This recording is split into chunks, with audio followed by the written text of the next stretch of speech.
광야에서 시험하던 날에 거역하던 것 같이 너희 마음을 완고하게 하지 말라. 거기서 너희 열조가 나를 시험하여 증험하고 40년 동안 나의 행사를 보았느니라. 그러므로 내가 이 세대에게 노하여 이르기를 그들이 항상 마음이 미혹되어 내 길을 알지 못하는도다 하였고, 내가 노하여 맹세한 바와 같이 그들은 내 안식에 들어오지 못하리라 하였다 하였느니라. 아멘. 우리는 이따금씩 어느 산악인이 에베레스트 산 정상에 등극했다라는 소식을 접하게 됩니다. 이번 등정으로 8,000m 이상이 되는 16좌 모두를 세계 최초로 완등한 기록을 세웠습니다 라고 하는 이런 소식을 들으면 와, 정말 대단하다 라는 감탄을 하게 되죠.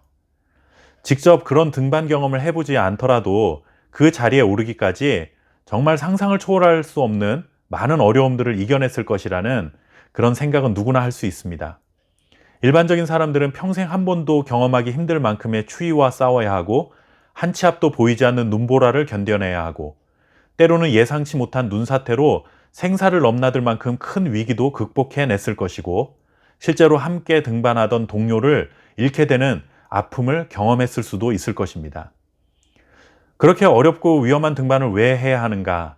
사실 저 같은 일반인들은 솔직히 다 이해할 수 없는 영역이기도 합니다. 그래도 잘은 모르지만 그런 도전을 계속하는 이유 중에 하나는 산악인으로서 다른 사람들이 아직까지 올라서지 못한 산 정상을 향해 도전하고 그것을 성취했을 때 느낄 수 있는 성취감, 그리고 이 어려운 일을 내가 해냈다라고 하는 마음의 뿌듯함이 아닐까라는 생각을 해봅니다.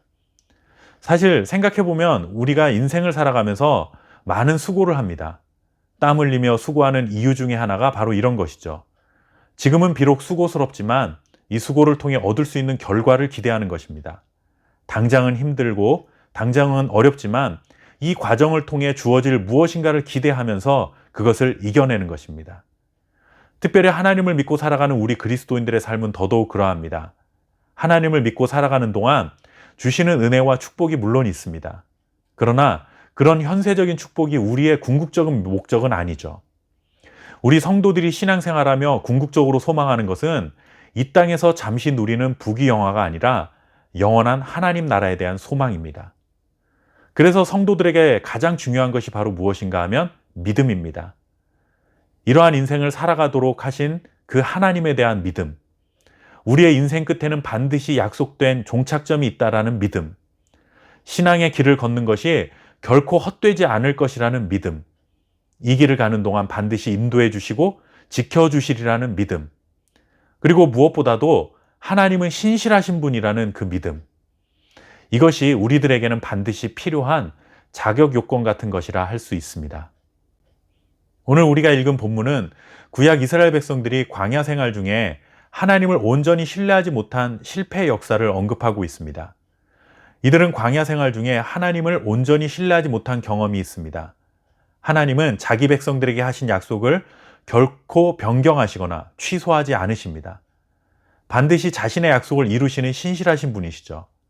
그런데 그 약속의 상대자인 이스라엘 백성들은 그렇지 않습니다. 어려움이 닥치면 하나님의 약속을 잊어버린 채 하나님을 온전히 신뢰하지 못하는 모습을 보이기도 합니다. 물론 그들이 하나님의 존재 자체를 부인한 것은 아닙니다. 그런데 그들은 하나님이 창조자이시고 구원자이시고 보호자이심을 믿지 못했다라는 것입니다. 하나님께서 약속하신 곳을 향해 가는 그 동안에 어떤 환경에서도 구원자이신 하나님은 우리를 모든 위험으로부터 보호해 주실 것이라는 믿음을 가져야 하는데, 그들은 불안한 마음을 감추지 못하고 하나님을 향해 원망을 쏟아놓은 것이죠. 결국 이런 일들이 반복되다가 출애굽한 1세대들은 여호수아와 갈렙만을 제외하고는 아무도, 심지어 모세마저도 가나안 땅에 들어가지 못하는 결과를 초래하고 말았습니다. 이것을 두고 오늘 히브리서 기자는 안식에 들어가지 못했다라고 표현하고 있습니다. 우리들에게 이 사건을 교훈으로 전해주는 이유가 무엇일까요? 히브리서가 기록될 당시에는 믿음을 포기하고 다시 유대교로 돌아가는 자들이 있었습니다. 그리고 오늘날 우리도 중도의 믿음의 삶을 포기하는 자들을 종종 보게 됩니다. 이런 자들을 향해 히브리서 저자는 이스라엘 백성들이 실패한 역사를 반복하지 않도록 경고와 권고의 말씀을 전하고 있는 것입니다. 지금 당장은 핍박이 있고 어려움이 있지만 중요한 것은 내 주변의 상황이 변했다고 하나님의 약속이 변하는 것은 아니다라는 것이죠. 여전히 약속된 가나안 땅은 존재하고 있으며 어떤 어려움이 가로막는다 할지라도 하나님은 약속의 땅에 들어가게 하셔서 우리에게 안식을 주실 것이라는 하나님의 신실하심에 대한 믿음을 결코 포기해서는 안 된다라는 것을 우리에게 말하고 있는 것입니다. 광야는 우리가 생각하고 계획하고 설계한 대로 살아갈 수 있는 그런 곳이 아닙니다. 광야는 예측해서 대비하는 것이 정말 어려운 곳입니다. 그래서 광야는 모두에게 힘든 길이죠. 광야라는 상황은 약속에 대한 불신이 언제든 일어날 수 있는 어려운 환경이며 하나님에 대한 불신앙이 생겨날 수 있는 그런 어려운 환경인 것은 분명합니다.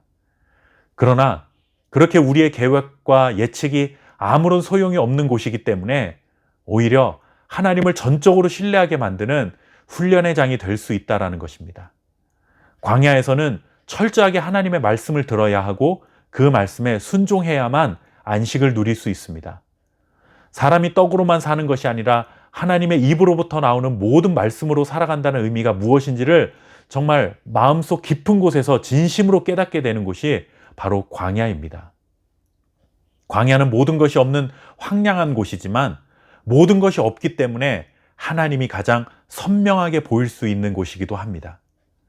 우리를 둘러싼 주변 환경은 가장 터프한 곳이지만 그 터프함을 이겨낼 수 있도록 더 강한 손으로 우리를 붙드시는 하나님의 손길을 경험할 수 있는 곳, 그곳이 바로 광야입니다.